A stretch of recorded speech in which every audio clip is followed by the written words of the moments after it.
पूरी साल भर कैलेंडर छानना, साल भर पंचांग छानना, मात्र का श्राद्ध केवल नवमी के दिन ही आता है। और देवी भागवत में लिखा है ये मात्र का श्राद्ध इसी दिन माता जगदम्बा जगत जननी दुर्गा भवानी प्रकट हुई थी पृथ्वी पर। मात्र का श्राद्ध, ये तुम नवरात्रियां पूछते हो, उस दिन माता जी का जन्मदिन नहीं आता, मात्र का श्राद्ध के दिन माता जी का जन्मदिन का वर्णन। मां जगत जननी दुर्गा,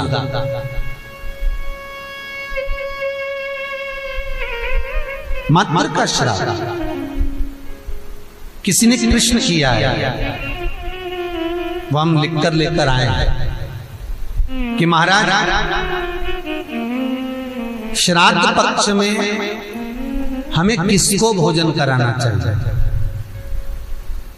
ऐसी कोई पुराण नहीं जिस पुराण में लिखा है कि स्त्री मरे तो स्त्री को ही भोजन करा।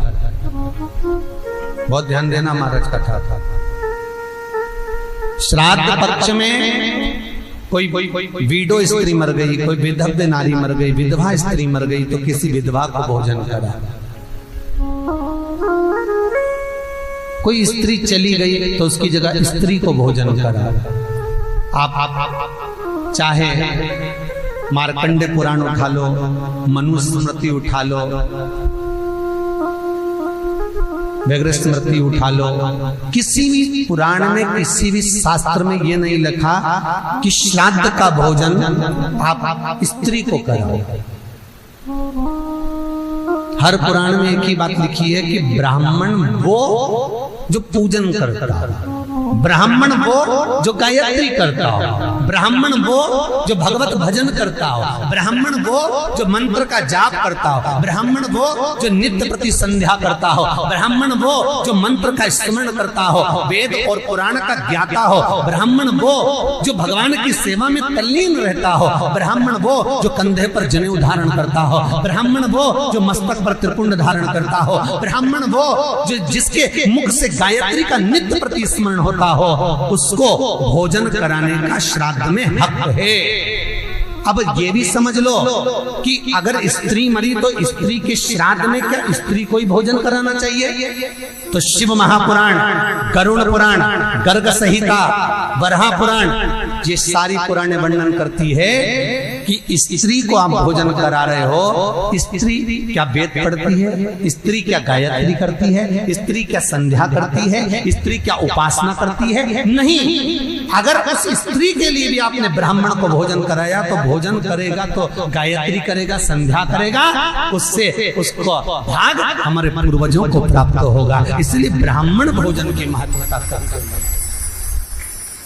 फिर दूसरा क्रम कहा गया, मान लो अगर कोई सौभाग्यवती नारी चली गई, सुहागन स्त्री चली गई, कोई पति के साथ सती हो गई, कोई ऐसी स्त्री गई है तो स्पष्ट कहा गया है महाराज, हमारे यहाँ मनुस्मृति में कहा गया कि अगर कोई सौभाग्यवती नारी चली जाती है तो उसको केवल स्त्री को भोजन नहीं कराना है, उसके साथ उसके पति को भी भोजन पर बुलाना है, तब भोजन के श्राद्ध का भाग प्राप्त होता है। नहीं तो वो स्त्री जिसका तुमने श्राद्ध करा है, केवल एक नारी को सौभाग्यवती को बुलाकर भोजन करा दिया, साड़ी दे दी, चूड़ी दे दी, बिंदी दे दी और वो चली गई, तो वो नारी साल भर में स्वप्न में पूरे घर को दिखेगी, जरूर कभी भी दिखेगी, पर दिखेगी ये पक्का।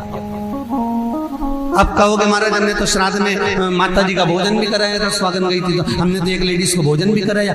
वो स्त्री का भोजन कराया, अकेली को भोजन कराया, उसके साथ में उसके पति को नहीं बुलाया।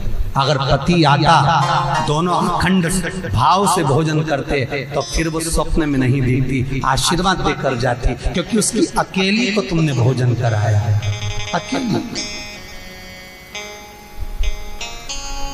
मनुस्मृति कहती है सुहागन स्त्री का जब श्राद्ध आता है तो उसके पति को भी जोड़े पर भोजन करने बुलाना चाहिए, अकेले नहीं। कल मात्र का श्राद्ध है। भारत की भूमि पर जितनी सुहागन स्त्रियां शांत होती हैं, जितनी कुंवारी बेटियां शांत होती हैं, जितनी भी स्त्रियां जिनकी तिथि भी याद नहीं है वो शांत हो जाती हैं। नवमी तिथि उन मातृकाओं का श्राद्ध का दिन रहता है।